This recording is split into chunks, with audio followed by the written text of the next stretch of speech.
Psych 227 Study Session 5 Detection of Deception and Camouflage in Deception. Introduction. In this lecture, detection of deception and camouflage in deception as well as objects of camouflage will be discussed. Learning outcomes. At the end of this lecture, students are expected to understand detection of deception and be able to explain camouflage in deception. Detection of deception.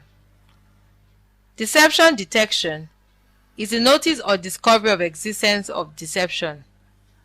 Unless a deceiver says something that is already known to be otherwise, deception is difficult to detect and thus usually goes unnoticed.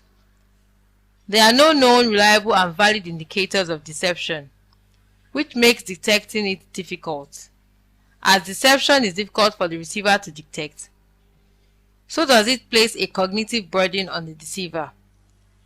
The deceiver must keep track of previous communication and remain consistent in their assertions, as well as ensure that important clues are not leaked out, either verbally or non-verbally. However, deceivers sometimes leak clues that point to the invalidity of their messages.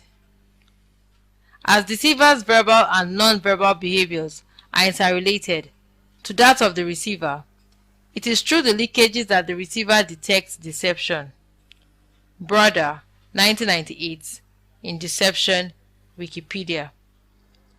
Some research have found out that there are some cues that may be correlated with deceptive communication, but scholars frequently disagree about the effectiveness of many of these cues to serve as reliable indicators.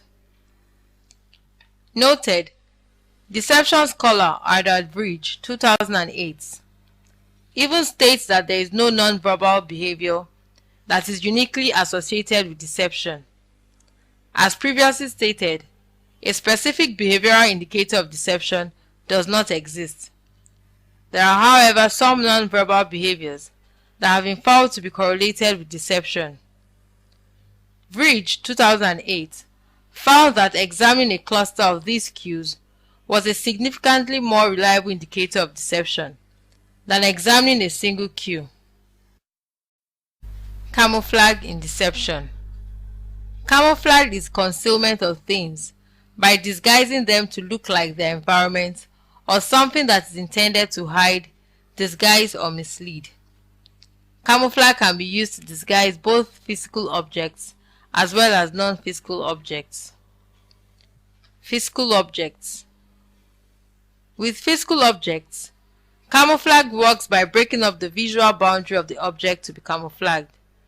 The object will be painted in the same color as its background environment in which the object is to be hidden.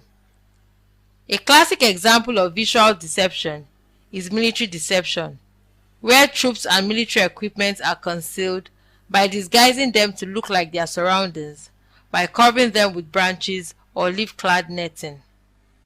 2. Non-physical objects. With non-physical objects, camouflage as a form of deception is achieved with half-truths. Half-truth is concealing some truth in a message or hiding of one's intention for a behavior. For example, a child who needs some money and decides to wash his parents' car before requesting for money from his parents is using camouflage to conceal his real intention.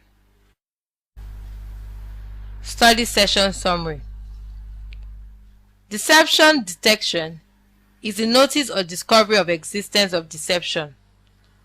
Unless a deceiver says something that is already known to be otherwise, deception is difficult to detect and thus usually goes unnoticed. Camouflage is concealment of things by disguising them to look like their environment or something that is intended to hide, disguise or mislead. Camouflage can be used to disguise both physical objects as well as non-physical objects. With physical objects, camouflage works by breaking up the visual boundary of the object to be camouflaged, while with the non-physical objects, camouflage as a form of deception is achieved with half-truths. End of study session 5. Thank you for listening.